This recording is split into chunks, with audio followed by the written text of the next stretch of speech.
भारत के उत्तर में बसा लद्दाख एक ऐसी धरती जहां सर्दियों में तापमान -30 डिग्री से -40 डिग्री नीचे चला जाता है। यहाँ जीवन जीना आसान नहीं है, लेकिन इस कठिनाई की धरती ने एक ऐसे इंसान को जन्म दिया जिसने दुनिया को सिखाया कि समस्याएं ही सबसे बड़े आविष्कार की जननी होती है। ये कहानी है सोनम वांगचुक, एक ऐसे शिक्षक, इंजीनियर, आविष्कारक और पर्यावरण प्रेमी की, जिन्होंने शिक्षा, विज्ञान और प्राकृतिक को एक साथ जोड़कर लाखों लोगों के जीवन में बदलाव लाने की कोशिश की। और इनका जन्म 1 सितंबर 1966 को लद्दाख के उलेटे काको गांव में हुआ। इनके गांव में स्कूल नहीं रहने के कारण इनकी माता ने इन्हें घर पर ही पढ़ाया और इनकी माता का मानना था कि बच्चे अपनी भाषा में अच्छी तरह सीख सकते हैं। और बाद में इसे 9 वर्ष के उम्र में श्रीनगर के स्कूल में पढ़ने के लिए भेजा गया।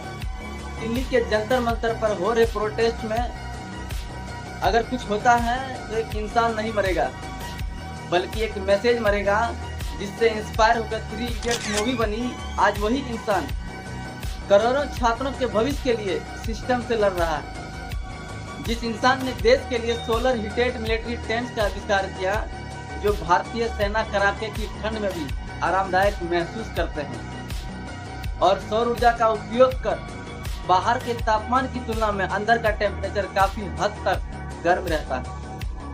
और ठंड के मौसम में वहां के रह रहे लोगों को ठंड के कारण काफी कठिनाइयों का सामना करना पड़ता था, जिससे प्रेरित होकर पैसिव सोलर बिल्डिंग्स का आविष्कार किया, जो सूरज की रोशनी को ऑब्जर्व करता है और घर के अंदर तक के टेम्परेचर को काफी हद तक मेंटेन करके रखते हैं। सर्दियों में जब पानी उपलब्ध होता है, तब उसी पानी को एक पाइप की मदद से फव्वारे की तरह ऊपर छोड़ा जाता है और वही पानी अत्यधिक ठंड होने के कारण जमकर एक बड़े आइस स्तूप में तब्दील हो जाता है। और जब ग्लेशियर पर पानी की कमी होती है, तब वही बर्फ का ढेर धीरे धीरे गलने लगता है और उस पानी को खेतों की सिंचाई के लिए उपयोग में लाया जाता है। जिस इंसान ने देश के लिए इतना कुछ किया, आज उसी इंसान से सरकार बात तक नहीं कर रही है।